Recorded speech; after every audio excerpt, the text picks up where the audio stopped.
दिल्ली के इंदिरा गांधी राष्ट्रीय कला केंद्र में संरचना फाउंडेशन की ओर से एक संगोष्ठी का आयोजन किया गया, जिसमें रचनात्मकता, उद्योग और संस्कृति को लेकर देश भर से आए वक्ताओं ने अपने विचार साझा किए।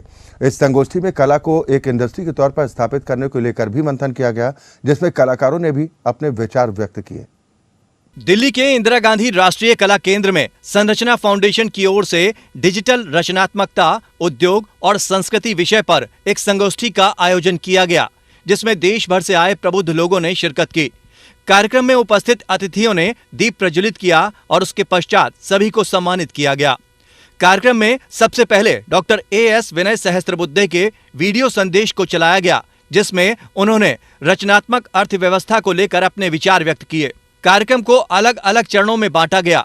पहले चरण में देश भर से आए वक्ताओं ने अपने विचार प्रकट किए। साथ ही अन्य चरणों के माध्यम से अर्थव्यवस्था में GI को एकीकृत करना, कलाकार का कोना, रचनात्मक अर्थव्यवस्था, संस्कृति के माध्यम से जुड़ना जैसे बिंदुओं को प्राथमिकता दी गई।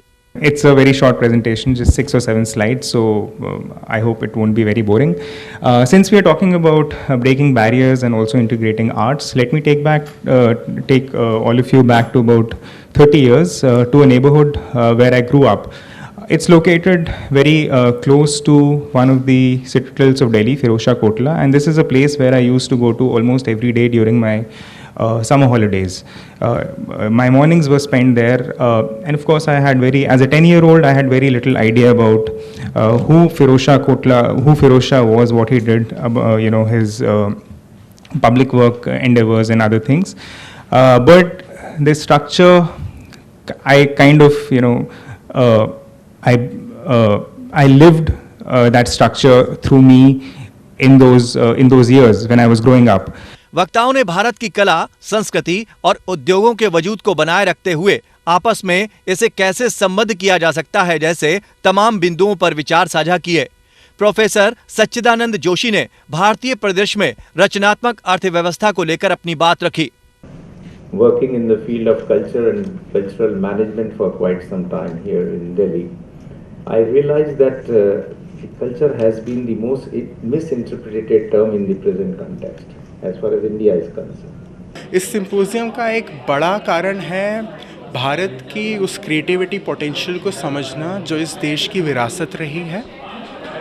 इस देश में करोड़ों लोग आर्ट्स, क्राफ्ट, फिल्म इंडस्ट्री, सांस्कृतिक धरोहरों से जुड़े कई तरह के काम करते हैं।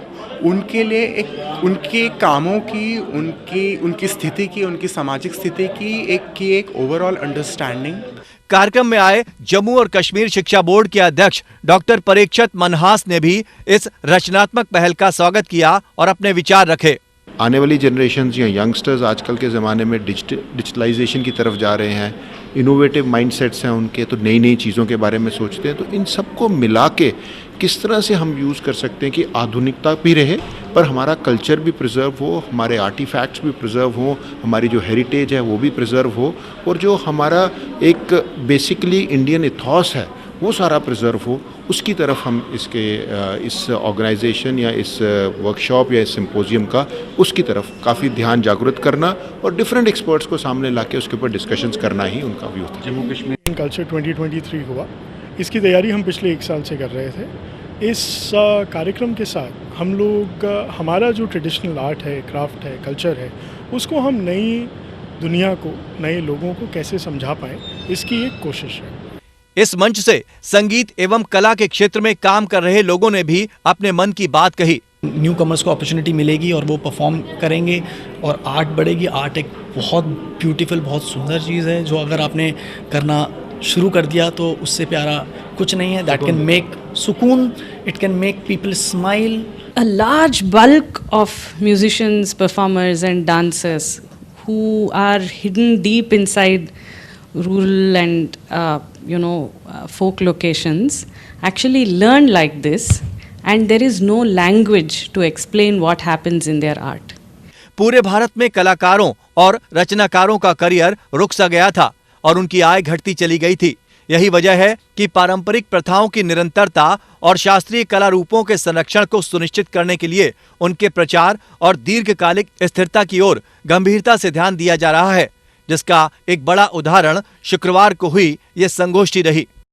Bureau report, APN।